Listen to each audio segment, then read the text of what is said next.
Good evening, you're watching To The Point. I'm Gaurav Sawant. The Uttar Pradesh Police Anti-Terror Squad claims it has bust the biggest forced conversion syndicate operating in the country. The Anti-Terror Squad arrested Maulana Kaleem Siddiqui from Meerut, who, according to the police, is the kingpin of this multi-crore conversion racket. He reportedly received crores from overseas. He's also received funding from Darul Uloom Deoband for construction of madrasas across states, which, according to the police, appears to be a cover for forced conversion.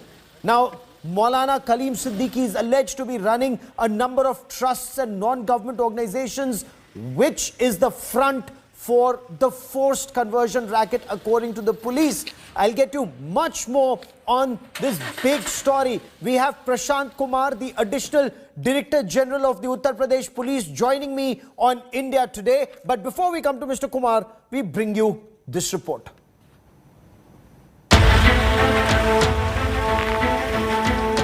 UP police say they have busted the biggest conversion racket ever in the state. The kingpin of the conversion ring, Maulana Kaleem Siddiqui, is accused of running a conversion racket through his trust, NGOs and madrasas. Police say he received funding from the Darul Uloom Deoband. Money was also received from abroad through his trust, Shah Wali Ullah.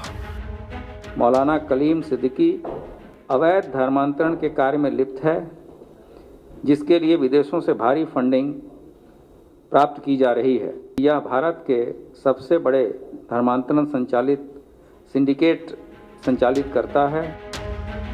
These funds were reportedly used to construct madrasas across Rajasthan, Punjab, Haryana, Madhya Pradesh, Uttar Pradesh, Chhattisgarh and Odisha. Siddiqui, who ran a trust called Dawatul Islam, which engaged lower caste Hindus in missionary work, was arrested in Meerut. वो कल शाम एक दावत में आए। दावत से लौटने के बाद में उनको वो गायब है, उनको उठा लिया गया है। कोई नाजेबा हरकत उनके साथ में नहीं होगी, वो महफूज है जहाँ भी है। जो कुछ पूछताछ हो रही है उसके बाद में बाइज्जत उनको भेज दिया। Police say the trust distributed text which abused Hinduism. The text apparently incited Muslims to convert Hindus on a large scale. Siddiqui, a resident of Muzaffarnagar, is popularly known as Kahfa of Ali Mian. Police say he was allegedly converted over 5 lakh people so far. Police accuse him of sexually exploiting and trafficking women, upper caste Hindus in particular. He is also accused of radicalizing the neo-converts. The action by the UP ATS has led to a full-blown political war. वो आपको बसपा के मंच पर दिखाई देते थे, वो आपको कांग्रेस के मंच पर दिखाई देते थे।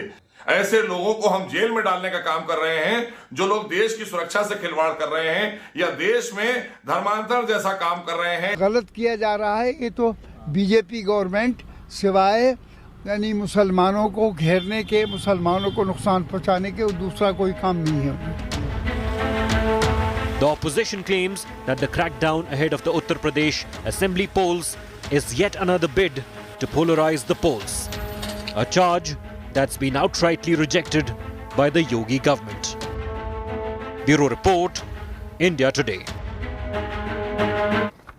So the Uttar Pradesh police insist they've smashed the largest forced conversion syndicate in the country, which was receiving crores from overseas to convert Hindus to Islam. The opposition says this is tactics. This is vitiating the atmosphere before elections. Let me quickly cut across to Prashant Kumar, Additional Director General of the Uttar Pradesh Police. Prashant Kumar, I'd like to begin by asking you, sir, what is the evidence of forced conversion? अगर ये जबरदस्ती धर्मांतरण हो रहा है तो इसके साक्ष्य क्या है, इसके सबूत क्या है? देखिए, ये जो पूरे धर्मांतरण का रैकेट था, इसका पर्दाफाश उत्तर प्रदेश पुलिस ने 20 जून 2021 को किया था, जिसमें कि हमने इस्लामिक दावा सेंटर के उमर गौतम को और मुफ्ती काजी को गिरफ्तार किया। उस समय से ही इनके जितने भी लिंक्स हैं, अभी तक आज की गिरफ्तारी को लेकर हम लोग 11 लोगों को गिरफ्तार कर चुके हैं, जिसमें से कुछ लोग विभिन्न प्रदेशों के हैं जी। और ये इनके द्वारा जो फंडिंग इत्यादि की बात हो रही है, ये सभी चीजें प्रूव्ड हैं और हमारे पास इतने पुख्ता सबूत हैं जिसके बेसिस पर आज तक इनमें से किसी भी व्यक्ति की बेल नहीं हुई। ठीक, आप कह रहे हैं किसी तो की बेल नहीं हुई, लेकिन जो विपक्ष है जी, good lawyers, but the way we have put up given the evidence in the court of law, that court has appreciated our investigation and not released anybody on bail. We have already charge sheeted 6 people, and 4 of them are still under investigation, and very soon we will be submitting the charge. But the opposition, Mr. Prashant Kumar, the opposition, I mean parties like the Aam Aadmi Party or the Samajwadi Party say this is targeting Muslims, this is vitiating the atmosphere before the upcoming Uttar Pradesh elections. देखिए, इन मुद्दों पे हमें कुछ कहना नहीं है और उनके पास उनका एक व्यू हो सकता है, लेकिन जो डे टू डे पुलिसिंग हो रही है उससे इन सब चीज़ों का कोई मतलब नहीं है। आपने देखा होगा कुछ दिन पहले एक यहाँ पर आईडी भी बरामद हुआ था जी। उसके पहले हम लोगों ने अलकायदा का रैकेट भी बस्ट किया था। ये चीज़ें जून से ही चली आ रही हैं। जून के समय तो कोई इस तरह की बात नहीं थी। हम लोग जो डे टू डे हमारी इंटेलिजेंस गैदरिंग है उसके बेसिस पे जो कार्रवाइयाँ होती हैं और ये लगातार चल रही हैं, इनको इन चीज़ों से जोड़ के जो भी हमारे बहादुर साथी इन अच्छे कार्यों को कर रहे हैं उनके कार्यों को रिडिक्यूल करना ये अच्छी बात नहीं है। मैंने पहले भी कहा था, वो हर एक आदमी अपना विचार रखने के लिए, विचार के बारे में बोलने के लिए स्वतंत्र है और अगर किसी को कोई भी डाउट है तो वो कोर्ट में जा सकता है अपनी बात। ठीक, अच्छा, जो आप ये बात कर रहे हैं कि विदेश से पैसा आ रहा था, इतने करोड़ बहरीन से आए या कुल मिलाकर 3 करोड़ रुपए आया, तो क्या सबूत है कि ये जबरदस्ती धर्मांतरण में इस्तेमाल हो रहा था पैसा? क्योंकि मौलाना कलीम सिद्दीकी के जो समर्थक हैं, उसके सपोर्टर्स जो हैं, वो ये कह रहे हैं कि ये तो जो पैसा आ रहा था ये अंडर प्रिविलेज्ड मुसलमान बच्चों के लिए मदरसा बनने में या उनकी शिक्षा, उनकी तालीम के लिए आ रहा था। नहीं, हमने ये कहा है कि फेरा के अंतर्गत ये अकाउंट उनका न तो उन्होंने कोई सूचना दी है, न तो इनका अकाउंट अप्रूव्ड है फेरा गाइडलाइन के तहत। तो इतना ह्यूज अमाउंट, वो जिसमें से 1.5 करोड़ रुपए तो बहरीन से ही आए हैं और अब तक 3 करोड़ रुपए के ट्रांजैक्शंस के साक्ष्य मिले हैं। तो ये चीजें और कलीम के और उमर गौतम के घनिष्ठ संबंध भी विवेचना के दौरान आए हैं जी।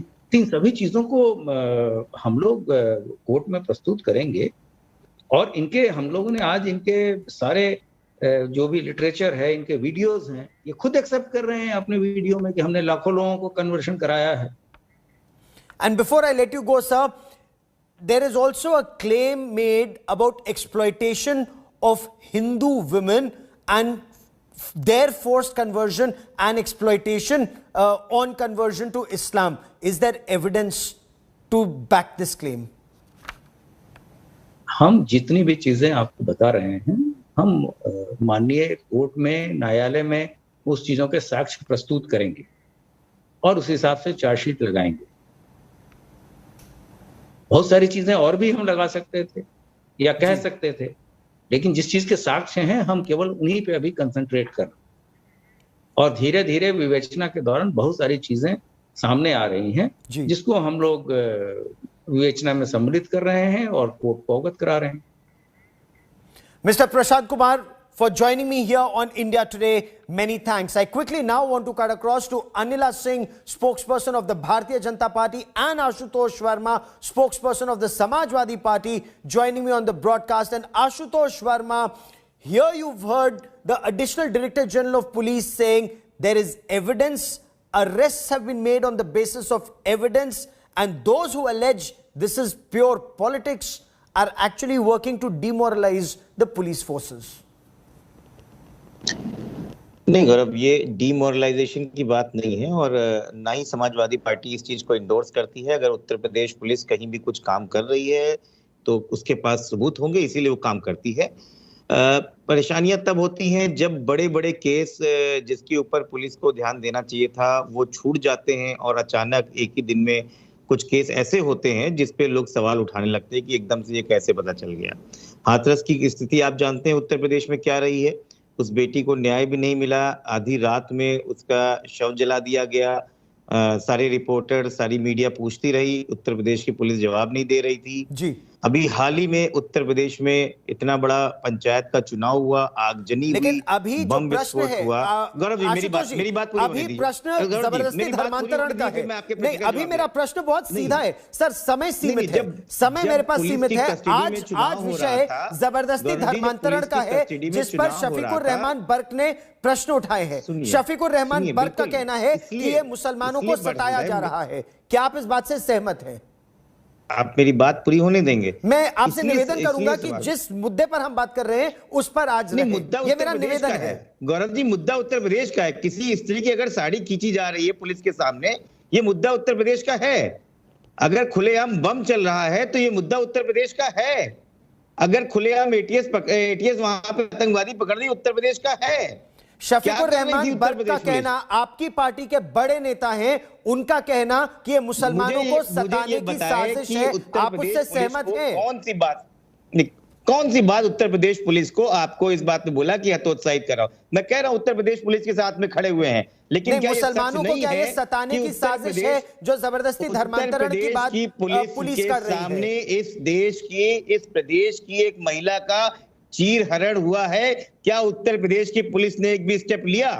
हाथरस की बेटी रातों रात जलाई गई है, पूरी देश और आपकी मीडिया पूछती रही, क्या उत्तर प्रदेश की पुलिस ने जवाब दिया? सबसे पहले वो प्रश्न और वो वीडियो इंडिया टुडे पर हम ही ने दिखाया था, लेकिन अनिला सिंह, क्यों नहीं आप Anila Singh please respond, Anila Singh please respond that Shafiqur Rahman Barq may say this is going after Muslims, but Samajwadi Party says there's a wider issue and the focus remains on these things only to divert attention from those issues. See, I will say one thing here, Gaurav. It is so unfortunate for a democracy in our country that everything is correlated with the elections or I can say into appeasement. What Mr. Verma is saying right now is purely appeasement. So whether we talk about Kasab, Aftab, Azam Khan, Zakir, Umar Gautam, Jahangir, Umar Khalid, anybody, you name anyone, even including Dawood Ibrahim, Mukhtar Ansari, Atiq Ahmed, whenever these people are caught hold of, people like Mr. Verma and his head will start saying, अरे ये तो परेशान करने के लिए किया जा रहा है, because Bharatiya Janata Party and the organizations who are very much true in their nationalism, they do not like Muslims. That is why anti-Muslim acts are being conducted. This is very unfortunate. But I know one thing here, whether we talk about the Zakir Naik, whether we talk about this Maulana Kaleem, or whether we talk about Gautam, or we talk about the Jahangir who had been arrested lately, this is a racket. And this is a racket not only in our country, not only in my state, Uttar Pradesh, in India, I think more than 27. Ashutosh Verma जी, अनिला सिंह, आपने सुना उनकी बात, वो कह रही हैं कि जबरदस्ती धर्मांतरण का एक देशव्यापी रैकेट चल रहा है और समाजवादी पार्टी के नेता शफीकुर रहमान बर्क कह रहे हैं मुसलमानों को सताया जा रहा है अगर उस रैकेट का पर्दाफाश, कथित रैकेट का पर्दाफाश होता है। गौरव जी देखिए, समाजवादी पार्टी ने पुलिस के ऊपर कभी भी सवाल नहीं उठाया और ये अनिला सिंह जो बोल रही हैं, ये सम्मानित प्रवक्ता हैं। क्या मेरे मुंह से आपने सुना कि मैं पुलिस को कटघरे में खड़ा कर रहा हूं? मैं पार्टी का प्रवक्ता हूं, पार्टी की आधिकारिक लाइन बोल रहा हूं। हमने तो नहीं बोला। हम ये बोल रहे हैं कि अगर देश में मुद्दे हैं, प्रदेश में मुद्दे हैं, मुझे लगता है उस पर चर्चा हो जानी चाहिए, बेरोजगारी की चर्चा कर लेनी चाहिए। तो आपकी दृष्टि में क्या जबरदस्ती धर्मांतरण एक मुद्दा है या जबरदस्ती धर्मांतरण मुद्दा नहीं है? आप मेरी बात ही पूरी नहीं होने देते हैं। मैं ये कह रहा हूं जितने मुखर होके भारतीय जनता पार्टी धर्मांतरण में, कांवड़ यात्रा में, हिंदू मुस्लिम में आते हैं, उतने होके उनके प्रवक्ता कभी बेरोजगारी पे बात कर ले, कभी एक बार महिला अत्याचार पे बात कर ले, कभी एक बार डीजल पेट्रोल पे बात कर ले, कभी रसोई गैस पे बात कर ले, कभी महंगाई पे बात कर ले ना। लेकिन पूरी भारतीय जनता पार्टी के प्रवक्ताओं की फौज जो पोलराइजेशन वाले मुद्दे हैं, अरे यूपी पुलिस है, सक्षम है, वो काम करेगी। आप इतना एक्टिव क्यों हो जाते हो? अभी जहां पे कहीं पे इस तरह के सब्जेक्ट आते हैं आप बहुत एक्टिव आती हो, लेकिन अभी डीजल पेट्रोल की बात करेंगे तो आप चले जाएंगे नहीं, देश की बात है। आशुतोष वर्मा जी, जिस दिन महिलाओं के विषय पे बुलाया जाएगा, महिलाओं के विषय पे भी हम चर्चा करते हैं।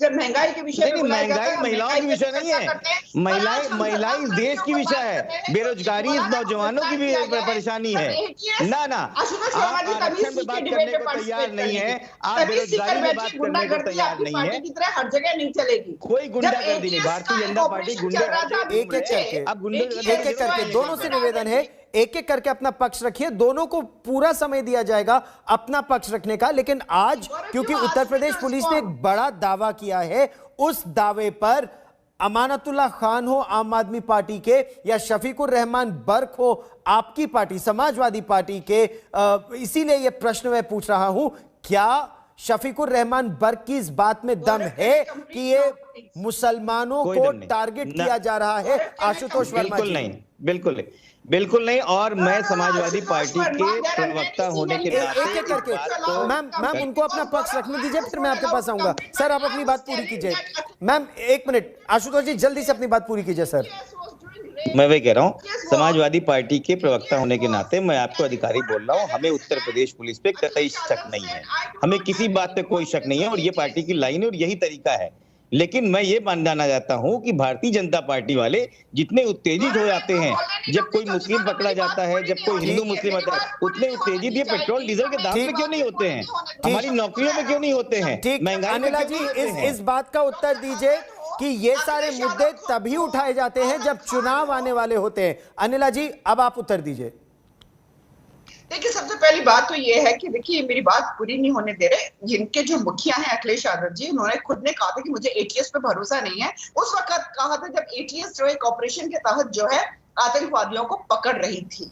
तो ये तो वो राजनीतिक दल है यहाँ पर, जब आतंकवादियों को पकड़ा जाता है तो कहते हैं हमें एटीएस पे भरोसा नहीं है, या ये कहते हैं हमें गोरखपुर ब्लास्ट कांड हम भूल गए हैं, उसमें इन्वॉल्व जो आतंकवादी थे उसकी सिफारिश की गई थी कि उनको छोड़ दिया जाए। तो ये तो मुस्लिम अपीजमेंट के लिए किसी भी हद तक जा सकते हैं। आज ये नहीं देख रहे हैं, ठीक, इनसे बड़ा ढोंगी हिंदू नहीं हो सकता, अखिलेश यादव से बड़ा ढोंगी हिंदू नहीं हो सकता है। ये जमान को संभाल के बात कीजिए। As far as this issue is concerned, we will stay on the issue. My request to both our guests is that we will stay on the issue. Of course, I've run out of time on this part of the show.